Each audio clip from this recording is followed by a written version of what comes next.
Welcome back, and thank you for tuning into Cheating Tales Lab. We appreciate every single one of you. We'd love to know, what part of the world are you watching from right now? Let us know in the comments. Now, let's dive into today's story. Chapter 1. The Call. Tom Walker stood in his kitchen, grimacing at the bitter taste of overcooked coffee. The morning ritual had been interrupted by a distracted mind, resulting in the burnt brew before him. At 45, his weathered features spoke of years spent under the sun, commanding construction sites with unwavering authority. His dark hair showed touches of gray at the temples, but his blue eyes retained their razor-sharp focus, a remnant of his military days that served him well in civilian life. He reached for the newspaper, appreciating the quiet moments before heading to the construction site. The modest kitchen reflected his pragmatic approach to life, functional, orderly, maintained with the same discipline he brought to everything. The salary of a construction foreman wasn't lavish, but it provided a comfortable life for his family, his wife Eleanor and their 21-year-old daughter, Ava. The harsh ring of his phone pierced the silence. Tom's hand froze mid-reach for his coffee cup. Unknown number. Mr. Walker? A clinical voice came through. This is Memorial Hospital. Your daughter Ava has been brought to our emergency department. Tom's fingers tightened around the phone. What happened? Sir, we can't discuss details over the phone, but you should come immediately. I'm on my way. His voice remained steady, but his pulse quickened. Tom grabbed his jacket, leaving his half-eaten breakfast forgotten on the counter. His boots thundered against the kitchen floor as he rushed out. The old pickup truck's engine roared to life, and he pulled out of the driveway with controlled urgency. The hospital's fluorescent lights assaulted his eyes as he strode through the emergency department. A nurse pointed him toward a curtain bay, and Tom's military training kicked in as he assessed the scene before him. Ava lay on the bed, her face marked with ugly bruises. Her right eye was swollen, tears streaming down her cheeks. Her hands trembled as she clutched the thin hospital blanket. "Daddy!" Her voice cracked. Tom moved to her side, taking her hand in his. His touch was gentle, contrasting with the fury building inside him. "I'm here, baby girl. Tell me what happened." Ava's words came out between sobs. "I came home early from Sarah's. I heard noises upstairs." She squeezed her eyes shut. "In your bedroom." Tom's jaw clenched. "Go on." "Mom was there. With Uncle Rick." Ava's voice dropped to a whisper. "They were together." The words hit Tom like physical blows. Eleanor, his wife of 23 years. With Rick, her brother. The smooth-talking businessman who always seemed to have an angle. "I screamed," Ava continued. "Then these two men came out of nowhere. Rick's bodyguards. They grabbed me, threw me down the stairs." Her body shook with renewed sobs. "They're still there, Dad. Drinking your whiskey, laughing." Tom stood, his movements controlled, deliberate. "Did you see a doctor yet?" "They're waiting for X-rays." "Good." He kissed her forehead. "I'll be back soon, Dad." Ava grabbed his wrist. "Don't do anything stupid." Tom's lips curved in a cold smile. "Nothing stupid. Just necessary." He found the nurse's station and approached the desk with measured steps. "My daughter, Ava Walker. I need to know her injuries." The nurse tapped at her computer. "Contusions, possible concussion, pending X-rays for her ribs and right wrist." The doctor ordered pain medication. "I want all the documentation," Tom interrupted. "Photos of her injuries. Medical reports. Everything." "Sir, that's not standard procedure." "Make it happen." His voice dropped lower. "Those bastards aren't getting away with this." The nurse studied his face, then nodded slowly. "I'll see what I can do." Tom's mind raced as he processed the situation. Eleanor, his wife, the woman he'd built a life with, was betraying him with her own brother. Rick, the man who showed up at family dinners with expensive wines and condescending smiles. The man Tom had always sensed was dirty beneath his polished exterior. But bodyguards? That suggested something bigger than a simple affair. Rick's business dealings had always seemed suspicious, too much money, too few explanations. Now he had muscle on payroll, men willing to assault a young woman. Tom pulled out his phone and dialed a number he hadn't used in years. "Mac?" It's Walker. Remember that favor you owe me from Kandahar? He paused, listening. I'm calling it in. I need everything you can find on Richard Thorne's business operations. And I mean everything. He ended the call and stared at the emergency room doors. 23 years of marriage. Countless family dinners. Shared holidays. All a lie. The betrayal cut deep, but it wasn't the sex that enraged him. It was Ava, his daughter, his child. They had crossed a line. No father could let that stand. Tom walked back to Ava's bedside. She had fallen into a restless sleep, pain medication taking effect. He watched her bruised face, remembering the day she was born. He'd sworn then to protect her from anything that might harm her. He'd failed today, but he wouldn't fail again. A doctor approached, clipboard in hand. Mr. Walker? We need to discuss your daughter's injuries. In a minute. Tom's eyes never left Ava's face. I need to make one more call. He stepped away from the bed and dialed another number. The line rang twice. Detective Ramirez? This is Thomas Walker. We need to talk about Richard Thorne and his associates. He listened briefly. No, not at the station. Somewhere private. This goes deeper than you know. Tom ended the call and returned to Ava's bedside. The doctor waited patiently. Tell me everything, Tom said. I want to know exactly what they did to my little girl. As the doctor detailed Ava's injuries, Tom's rage crystallized into something cold and hard. Eleanor, Rick, the bodyguards, they thought they were untouchable. They thought they could hurt his family and laugh about it over his whiskey. They were wrong.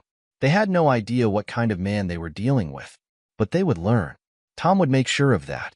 He settled into the chair beside Ava's bed, his mind already mapping out what needed to be done.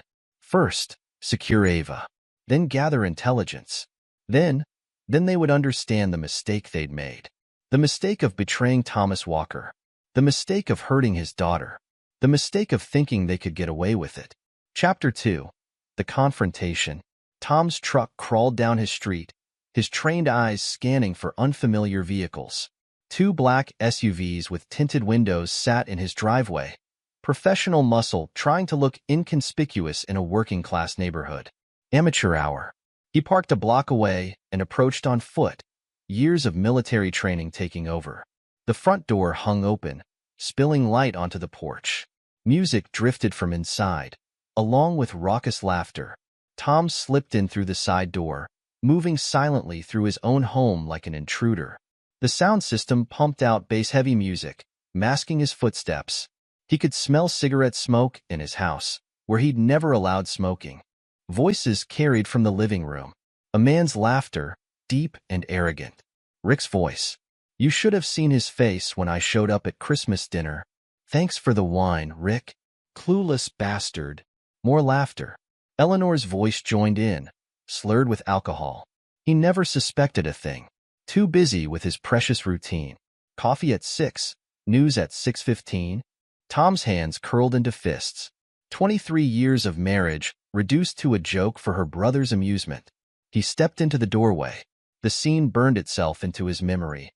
Eleanor sprawled on the couch, drink in hand, her blouse half unbuttoned. Rick lounged beside her, arm draped possessively around her shoulders.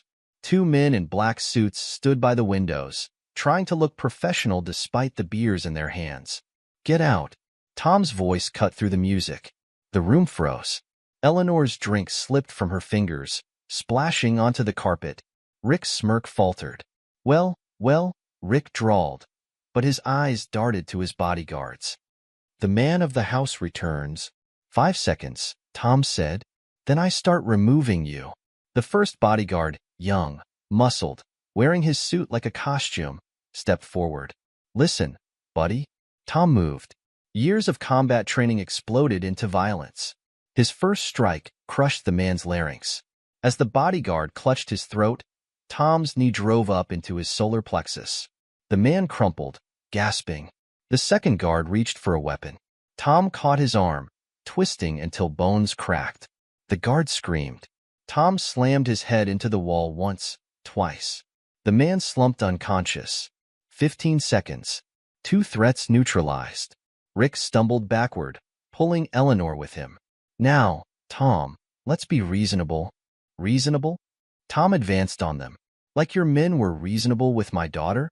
She shouldn't have been here, Eleanor blurted. It's not our fault. Tom backhanded her. The crack echoed through the room. Eleanor sprawled onto the couch, holding her face, staring at him in shock. Don't you dare, Tom growled. Don't you dare blame her. Rick tried to edge toward the door. Tom caught him by the throat, slamming him against the wall. Rick's feet dangled, his face reddening. Please, Rick wheezed. We can talk about this. Talk? Tom increased the pressure. Like your men talk to Ava? With their fists? He drove his knee into Rick's stomach, then let him fall. As Rick gasped for air, Tom's boot connected with his ribs. Once, twice, 3 times. Stop, Eleanor screamed. You'll kill him. No. Tom's voice was terrifyingly calm. Not yet. He grabbed Rick's hair, yanking his head up. Your men hurt my little girl. Think I'll return the favor. What followed was methodical, brutal, and precisely calculated. Tom knew exactly how much damage the human body could take. He kept Rick conscious, made him feel every blow. When he finished, Rick lay curled on the floor, sobbing. Blood dripped from his nose, his lips pooling on the carpet Tom had installed last summer.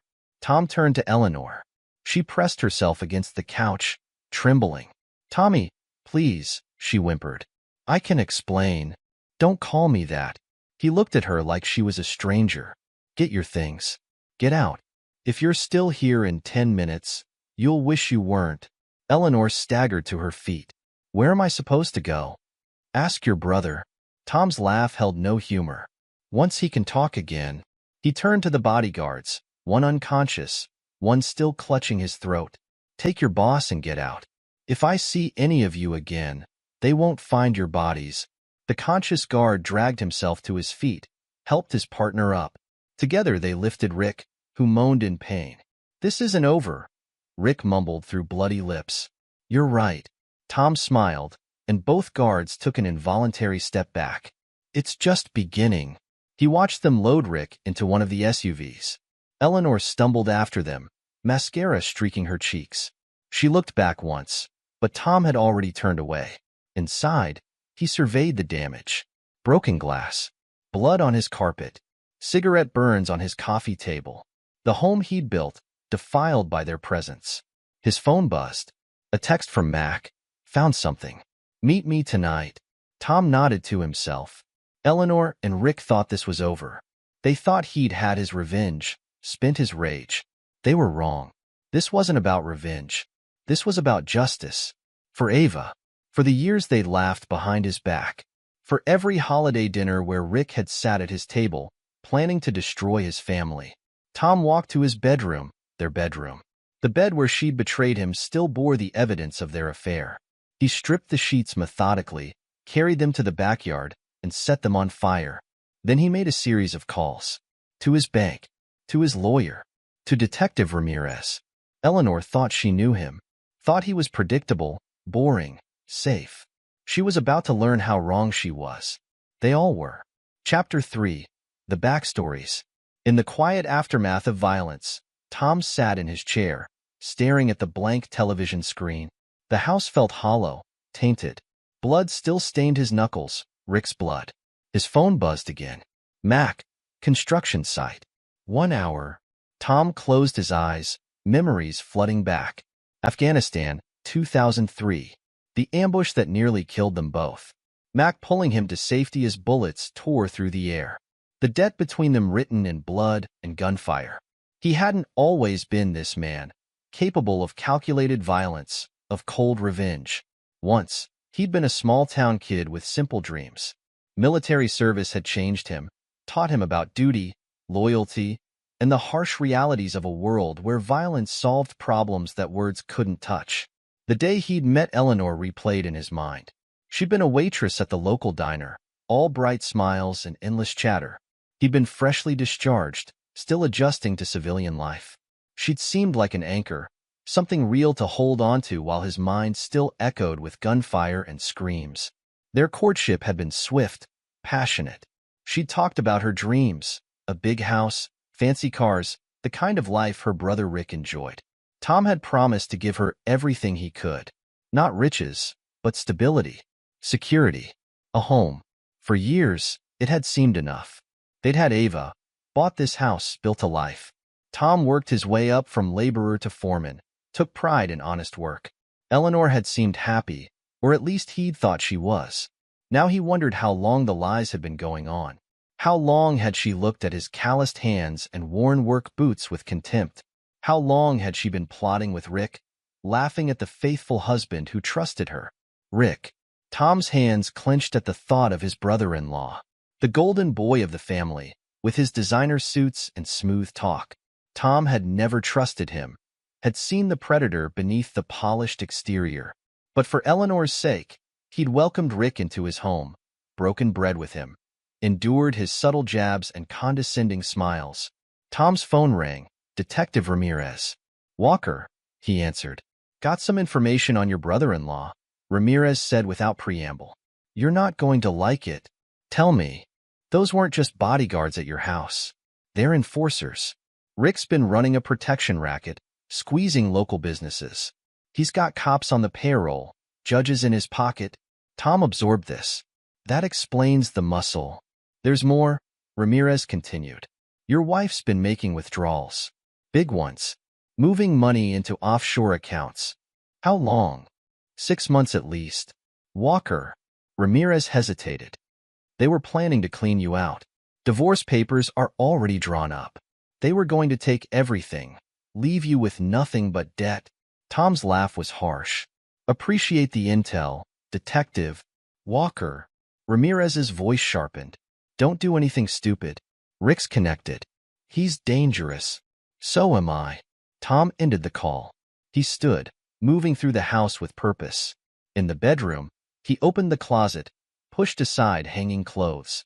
The safe was hidden behind a false panel, his private space, one secret Eleanor had never discovered. Inside lay remnants of his military life. Documents, medals, a book of contacts from his service days. Men who owed him favors.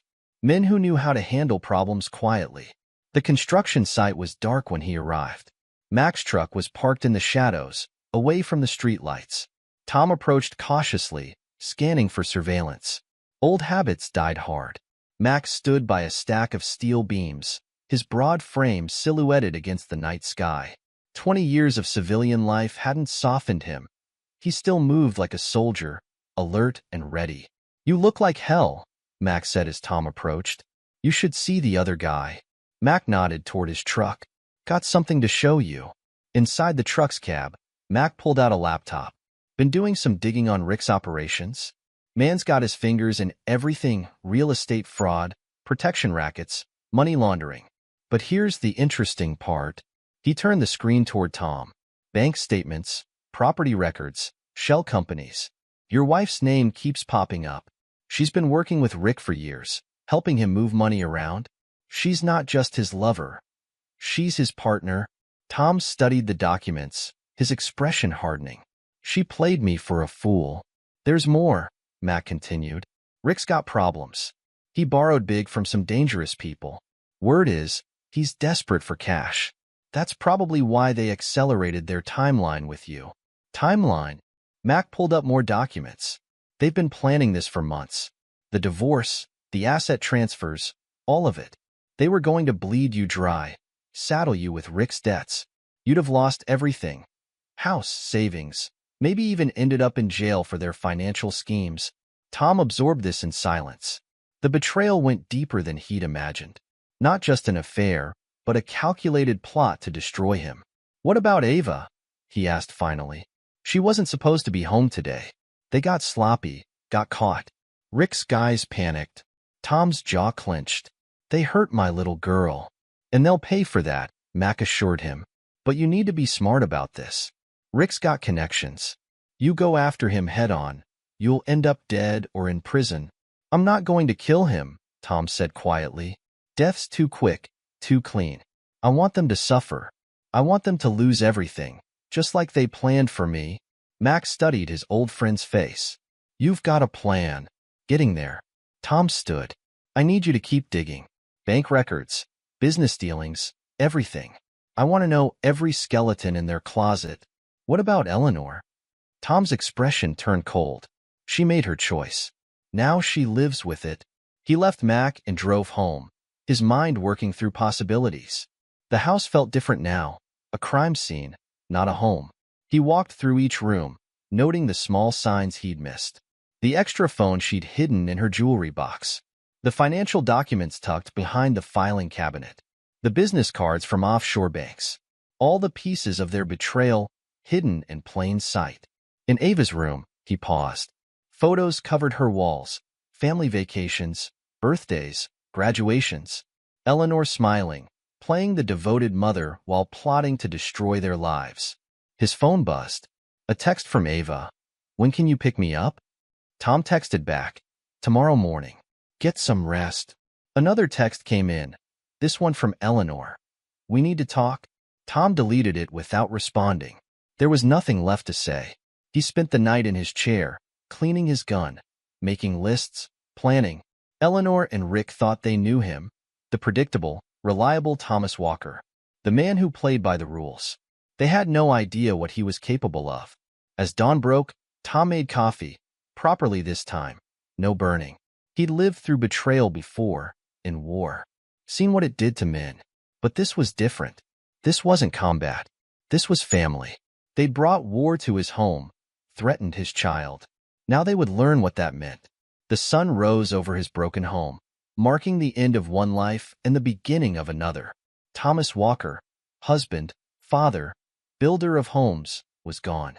In his place stood a warrior, awakened from long slumber, a man with nothing left to lose and everything to avenge. The war had begun. Chapter 4. The Hospital Visit.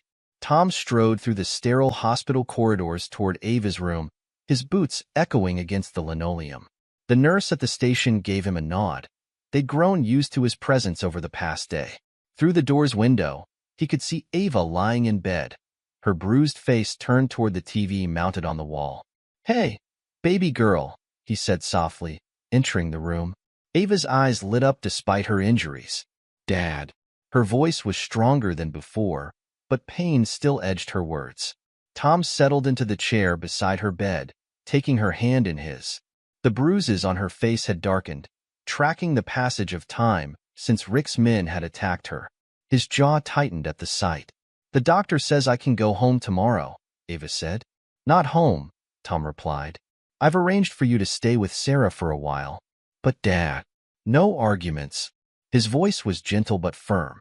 Home isn't safe right now. I need to handle some things. Ava's fingers tightened around his. Mom called me. Tom's expression hardened. What did she say? She tried to explain. Said it wasn't what I thought, that Uncle Rick.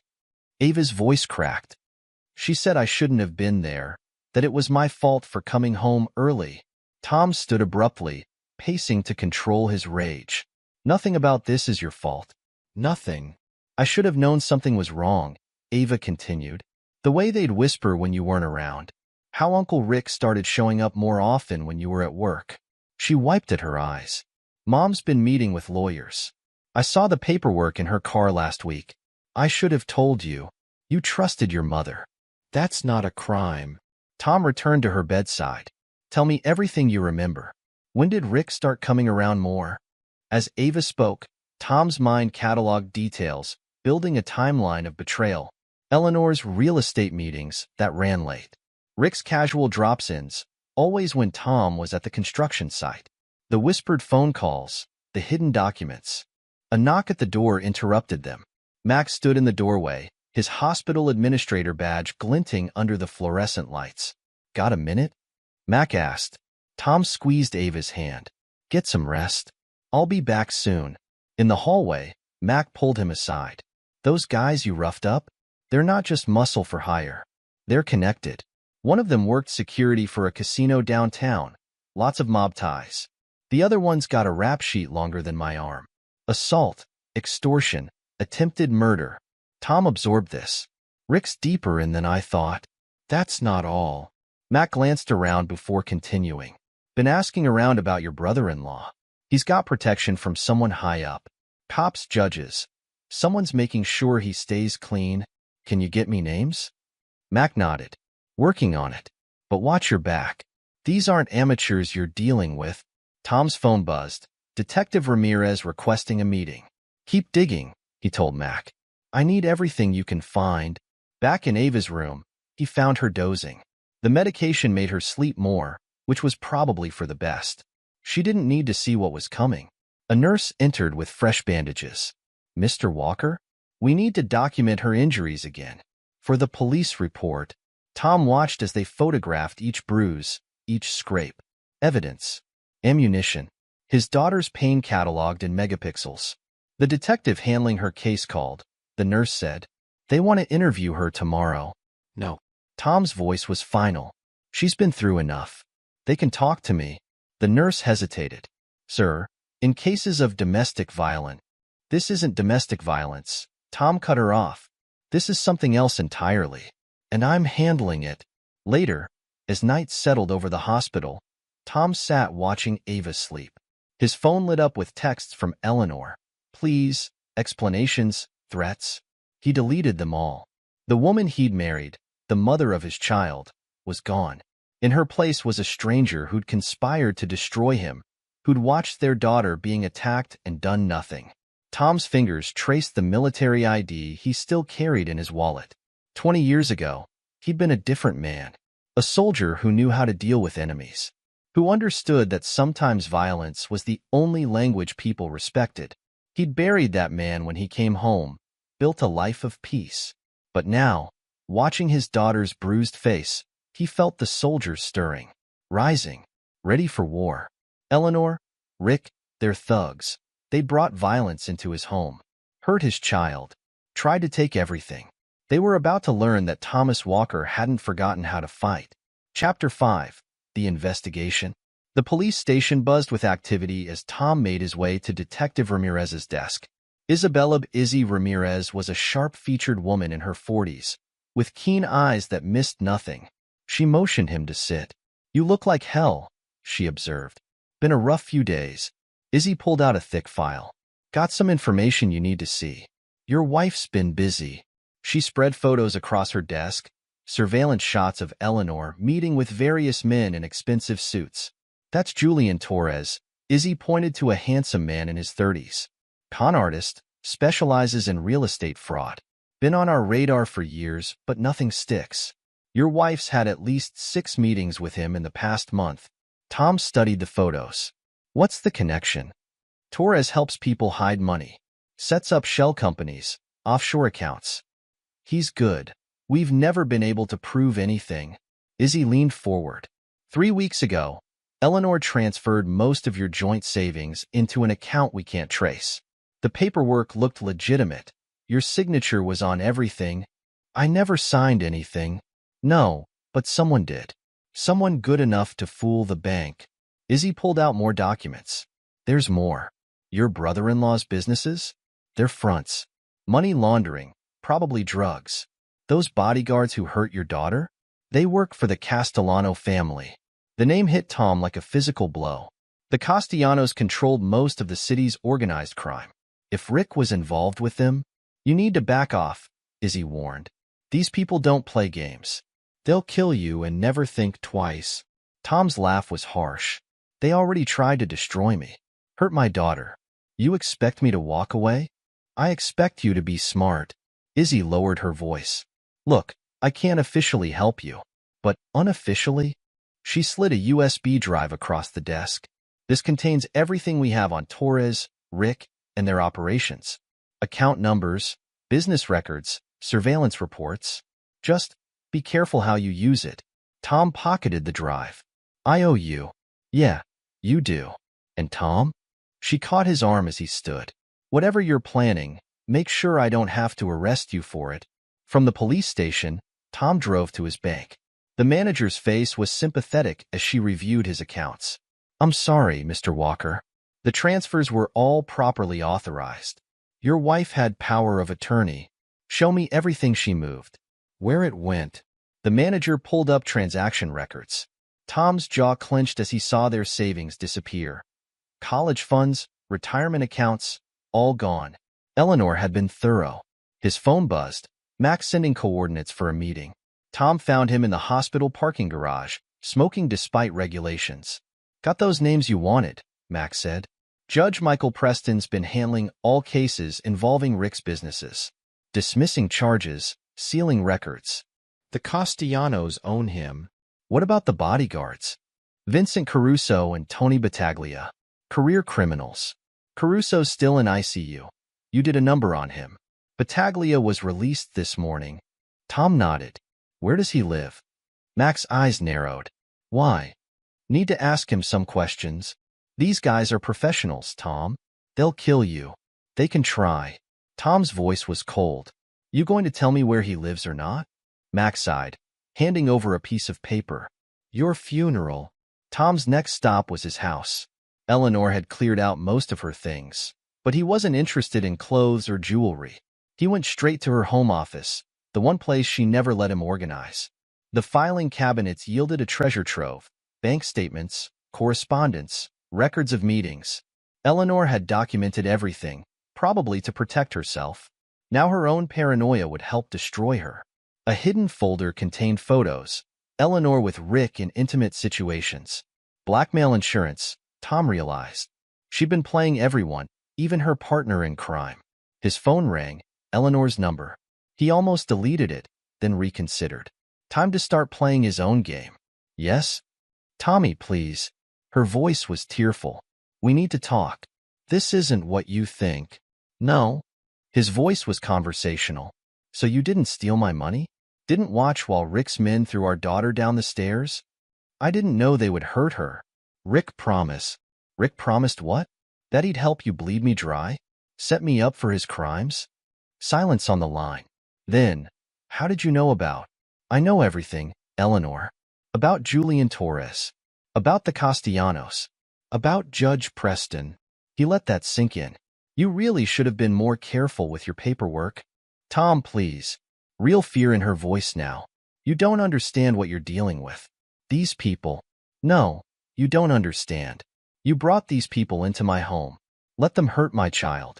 Now you get to watch while I tear their whole world down. They'll kill you. Better men than them have tried. Tom ended the call. His laptop booted up, and he inserted Izzy's USB drive. Hours of surveillance footage, financial records, police reports, everything he needed to understand his enemy's operations. A separate file contained information on Julian Torres' past victims. People he'd conned, lives he'd destroyed. Tom began making notes. These people would want revenge. They just needed someone to show them how to get it. As night fell, Tom cleaned his gun, an old habit that helped him think. Eleanor and Rick thought they were dealing with a simple construction foreman, a predictable man who played by the rules. They'd forgotten, or never knew, what he'd been before. The things he'd done in service to his country. The skills he'd learned and never quite forgotten. Tom smiled in the darkness. Time to remind them. Chapter 6. The Plan. The bar was nearly empty when Tom arrived. Max sat in a corner booth, files spread across the table, a half-empty whiskey in front of him. 2 decades of hospital administration hadn't softened his military bearing. Those the hospital reports? Tom asked, sliding into the booth. Mac pushed them over. Caruso's got 3 broken ribs, fractured larynx, possible permanent damage to his knee. Battaglia wasn't much better. Broken jaw, dislocated shoulder, concussion. They'll live. Yeah. Max studied his friend's face. You starting a war here, Tom? They started it. I'm just finishing it. Mac pulled out more papers. Got the background checks you wanted. Torres has been working with Rick for about 2 years. They run a pretty sophisticated operation, find desperate people, offer them fake investment opportunities, drain them dry. Your wife helped set up the companies, handled the paperwork. How many victims? At least 20 that we know of. Most lost everything. Max slid over a list of names and addresses. What are you planning? Tom pocketed the list. Better if you don't know. These people you're dealing with, they're not amateurs. The Castellanos don't play games. Neither do I. Tom's voice was flat. Not anymore. His phone buzzed. Detective Ramirez requesting another meeting. Tom finished his drink and stood. Watch your back, Mac warned. Always do. Tom found Izzy in the police station parking lot. leaning against her car. "Got something you need to see," she said, handing him a file. Judge Preston's been making regular deposits to an offshore account. Big ones. Way more than his salary could explain. Tom flipped through bank statements. This is what they used to buy him? Looks like. But that's not all. Izzy pulled out more photos. Preston's got a weakness for young prostitutes. Rick's people have been providing them, along with cocaine. They own him completely. Useful information. Izzy grabbed his arm. Don't do anything stupid. These people have protection, money, power. Tom's smile was cold. But they've never dealt with someone like me. Back home, Tom spread everything across his dining room table: surveillance photos, financial records, witness statements. The pieces of a puzzle finally coming together. Rick's operation was bigger than he'd imagined. Real estate fraud was just the surface.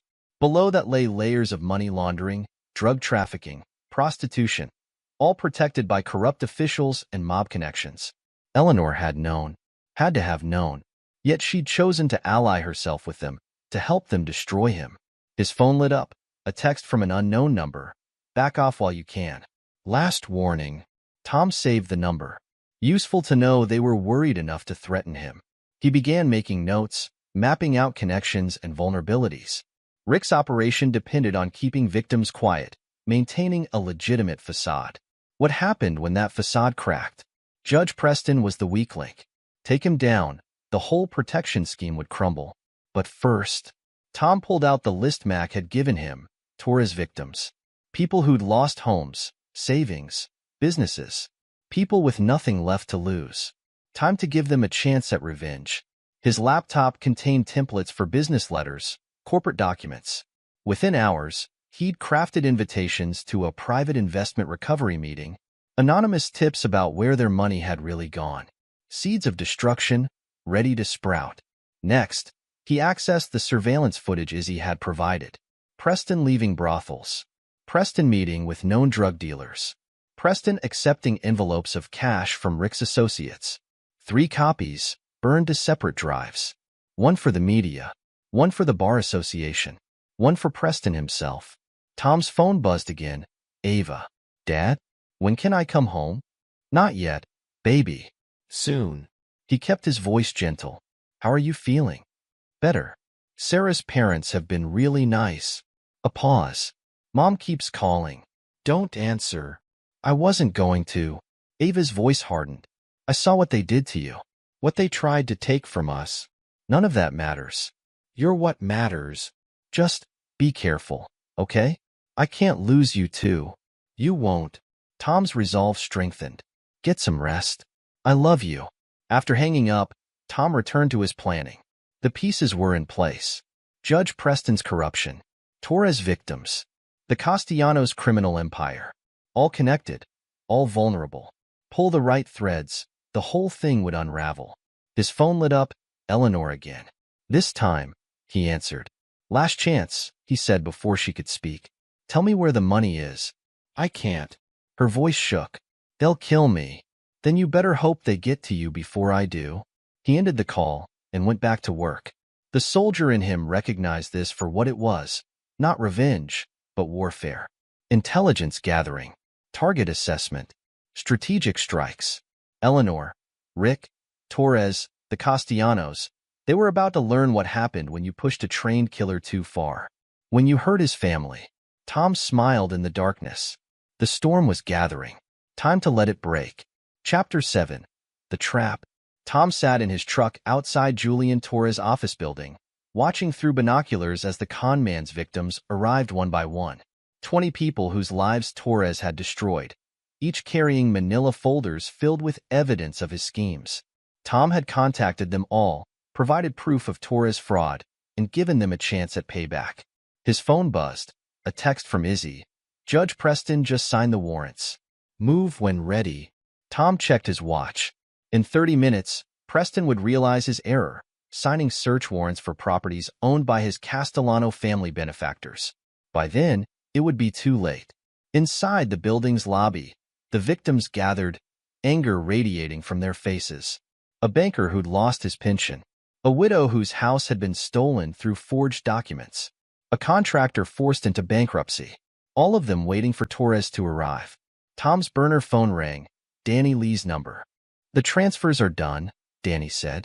Rick's accounts are empty. Everything's moved to the shell companies. What about the offshore accounts? Those two. Eleanor's nest egg is gone. They're both broke. Tom nodded. Send the evidence to the IRS. Anonymous tip. Already done. You sure about this? The Castellanos will. Let me worry about them. Tom ended the call. A black Mercedes pulled into the parking lot, Torres arriving for work. Tom watched through the binoculars as the con man stepped out, straightening his expensive suit. Torres hadn't noticed the gathering crowd yet, too busy checking his reflection in the car window. Tom pulled out his phone and dialed the number he'd gotten from Mac. Mr. Torres? This is David Chun from the SEC. We've received some concerning reports about your investment practices. I'm in your lobby with some former clients who'd like to discuss the matter. Torres froze, then turned toward the building entrance. Tom could see the moment he recognized the faces waiting for him. The con man's confident mask slipped, replaced by raw fear. Tom smiled and dialed another number, the local news station. This is an anonymous tip. You might want to send a crew to 1835 Market Street.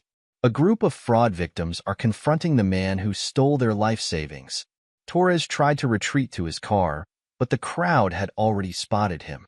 They surged forward, waving documents, shouting accusations. News vans screeched into the parking lot, cameras rolling. Tom's phone lit up, Rick calling. He let it go to voicemail, then checked the message. You bastard. What did you do? The IRS is here. They're seizing everything. I'll kill you for this.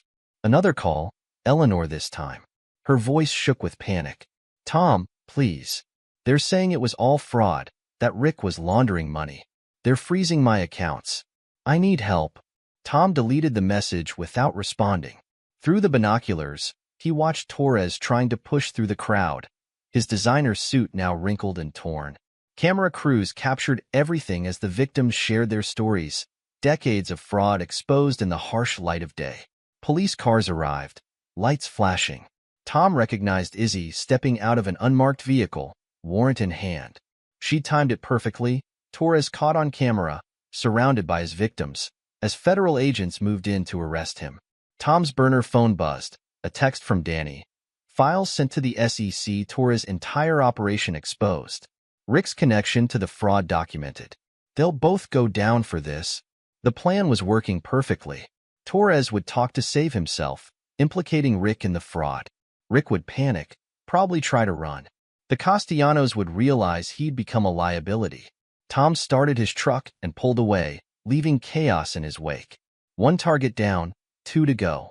His next stop was the construction site where he'd arranged to meet Battaglia, the bodyguard who'd helped throw Ava down the stairs. The man had agreed to talk, thinking Tom wanted to negotiate peace. Tom parked behind the half-finished building, checking his recording equipment. Everything Battaglia said would be captured, documented, preserved as evidence against Rick and his criminal associates. The bodyguard arrived right on time, alone as instructed. His face still showed bruises from their last encounter. Make this quick, Battaglia growled. I'm not supposed to be here. Tom stepped from the shadows. Tell me about Rick's operation. The money laundering, the protection rackets, all of it. You're crazy.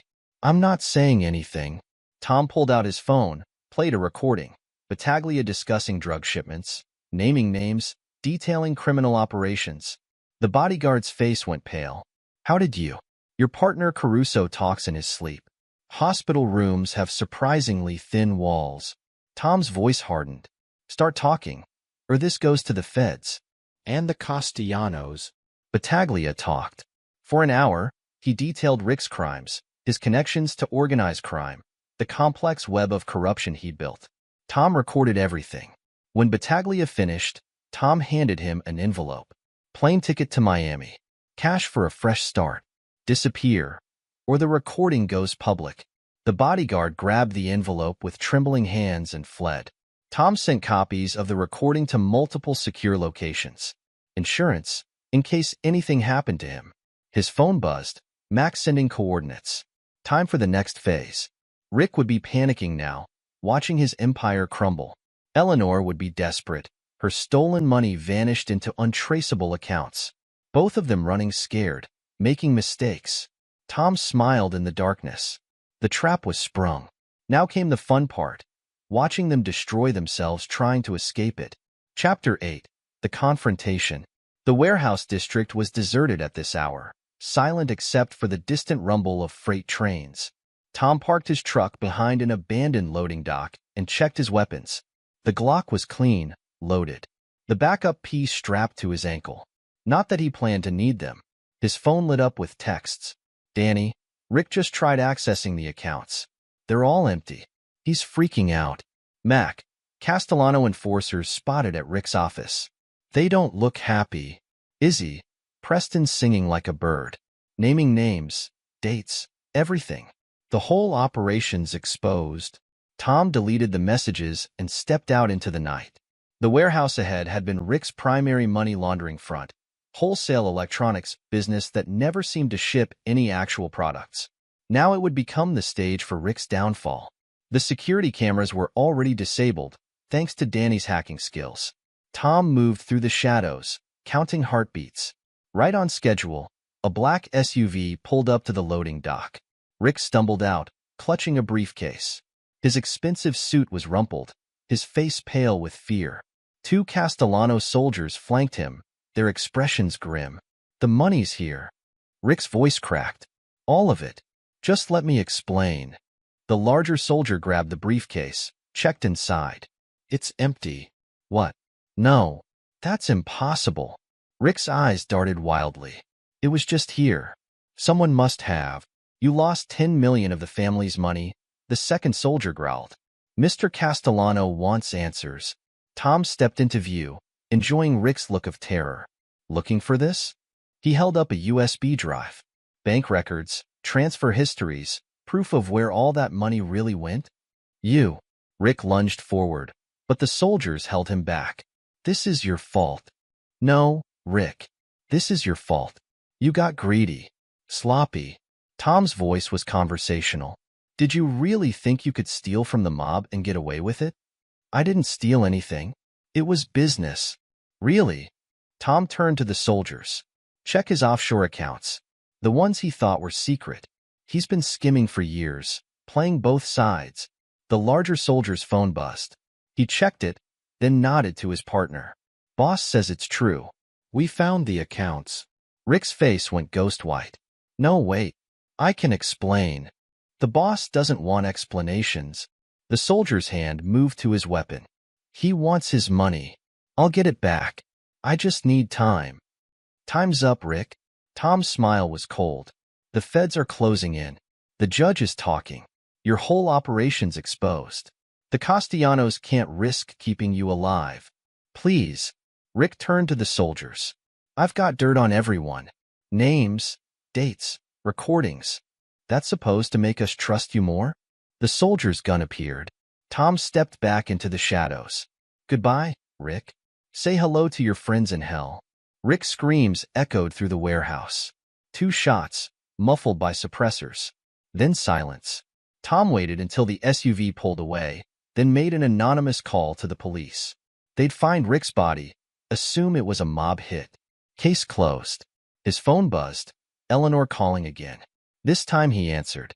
It's over, he said before she could speak. Rick's dead. Torres is in custody. The money's gone. Tom, please. Her voice shook with tears. I never meant for any of this. Save your lies. I'm done listening. What am I supposed to do? I have nothing left. You've got exactly what you deserve. Tom's voice was ice. You chose this path. Now walk it alone. He ended the call and drove to the motel where Eleanor was hiding.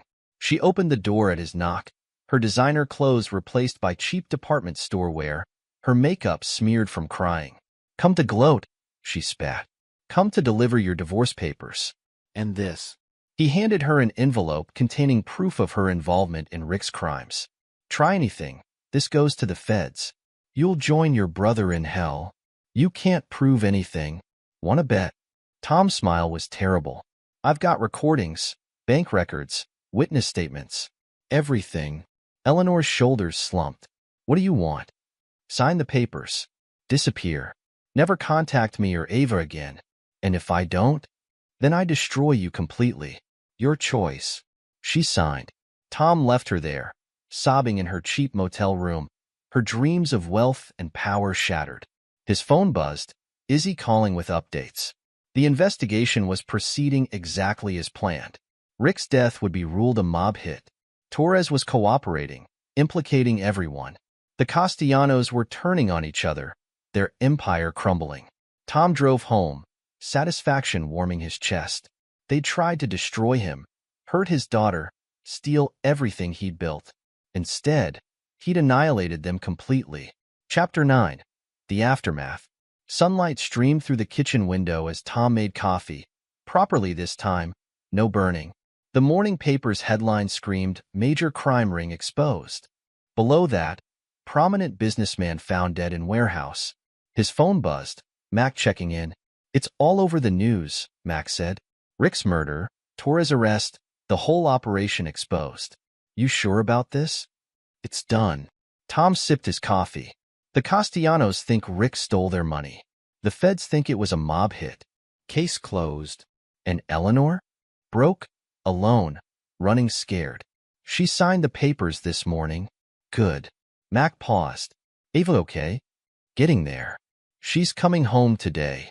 After hanging up, Tom reviewed the morning's reports. Danny had erased all traces of their cyber operations.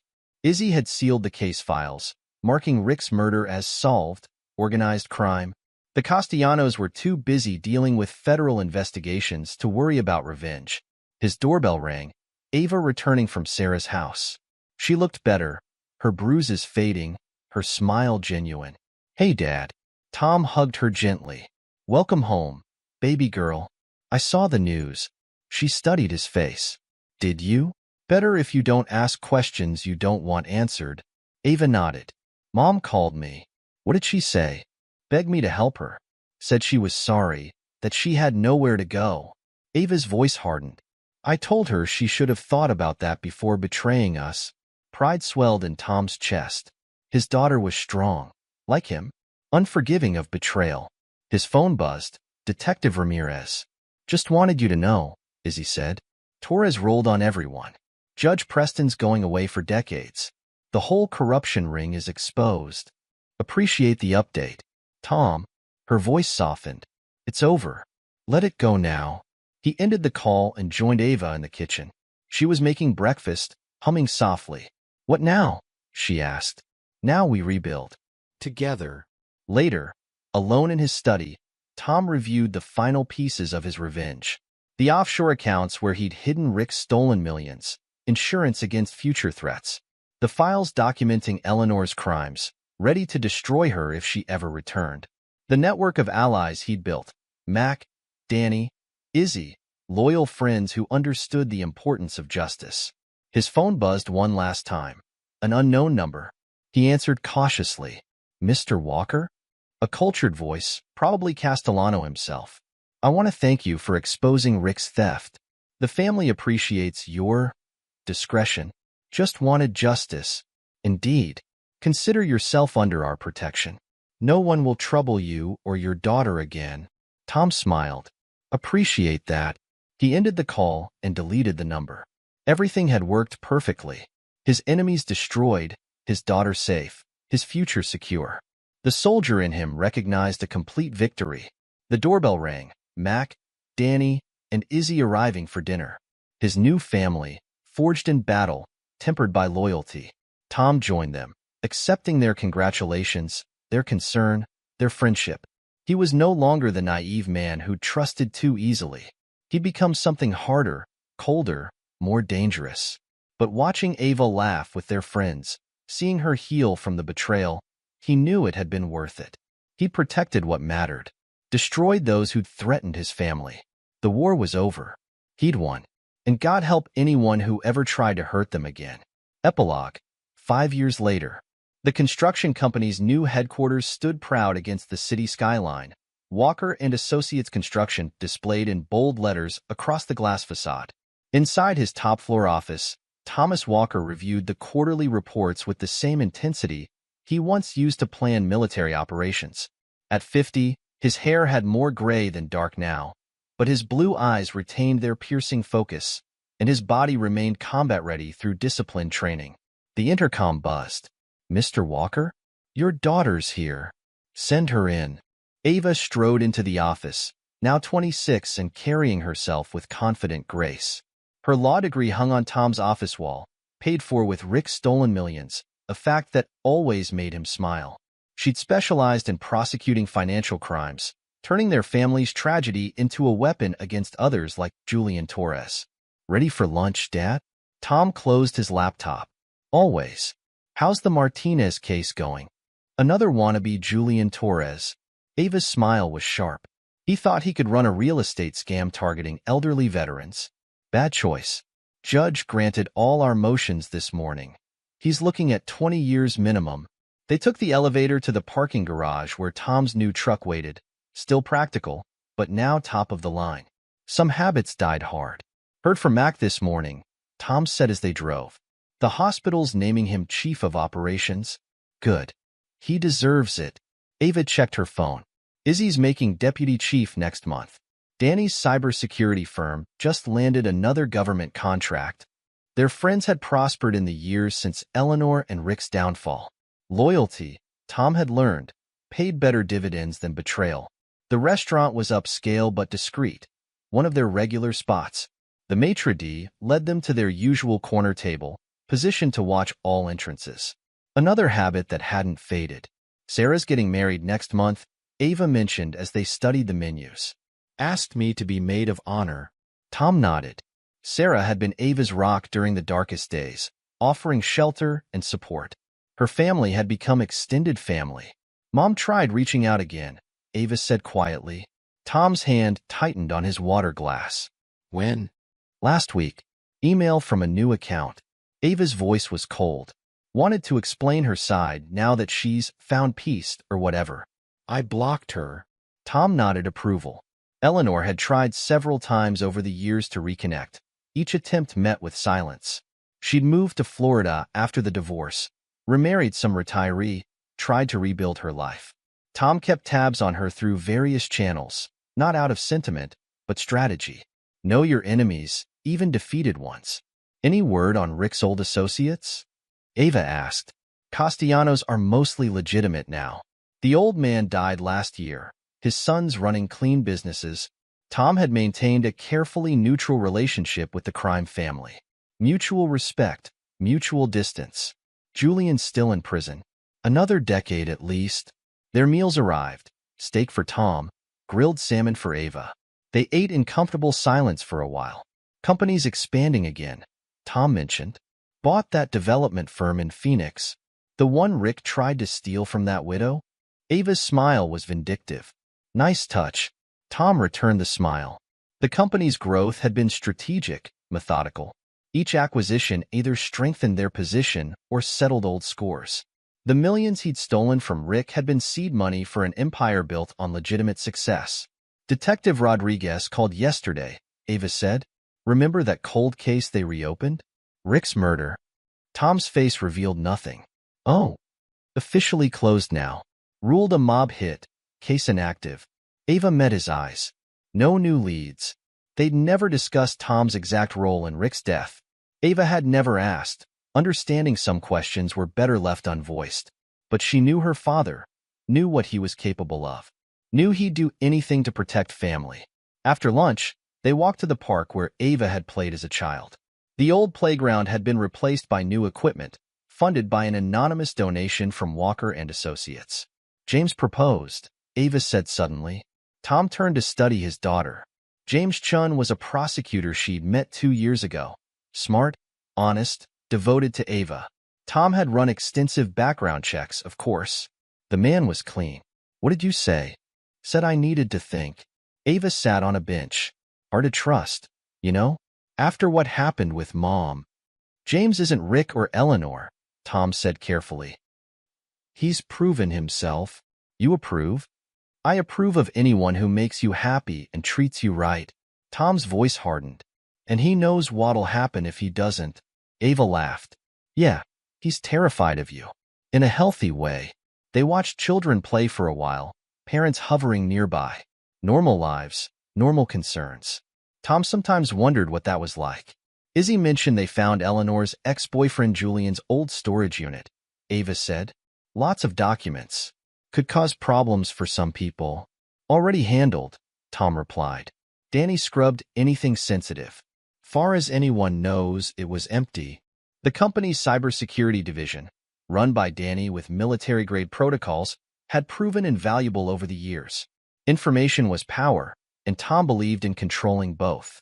His phone buzzed, Max sending their monthly security report. Another ritual born of past betrayals. Trust, but verify. Always.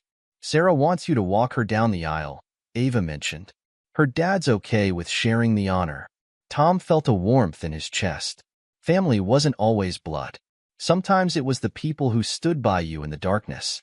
They walked back to the office, passing the construction site for their newest project, a women's shelter being built in partnership with Izzy's Domestic Violence Task Force.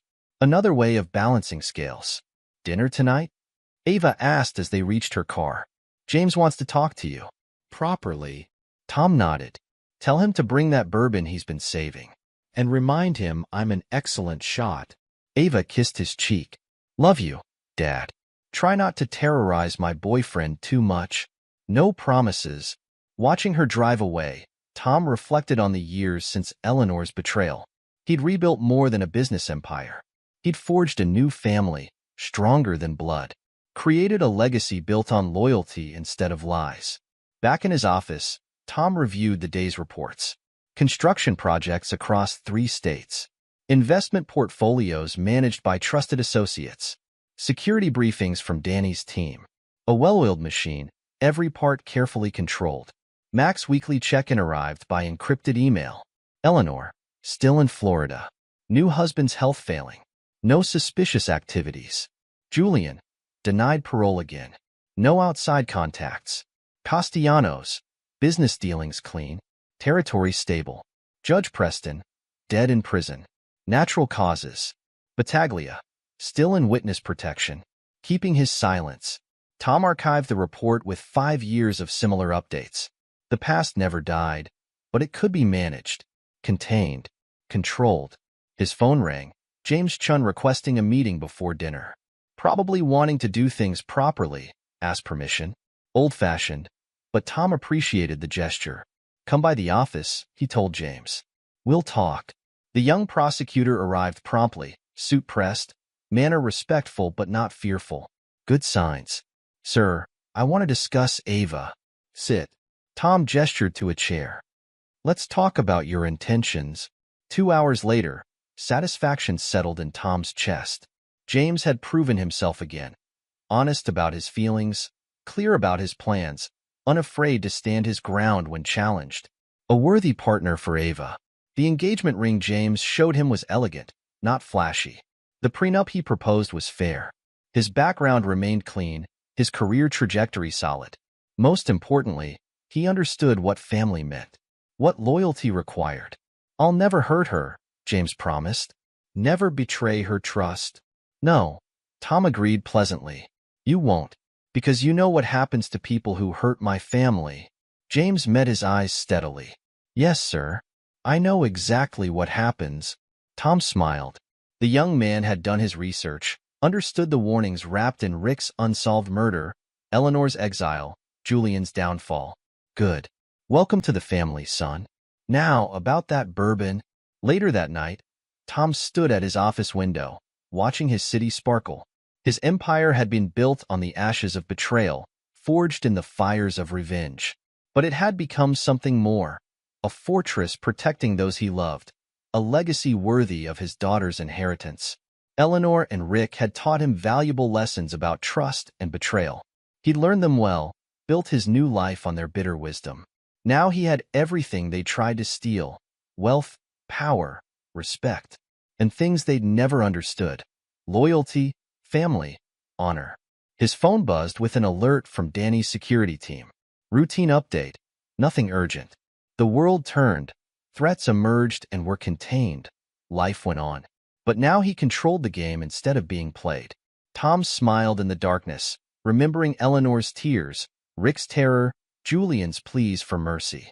They thought him weak, predictable, easily destroyed. Their mistake. Nobody would make that mistake again.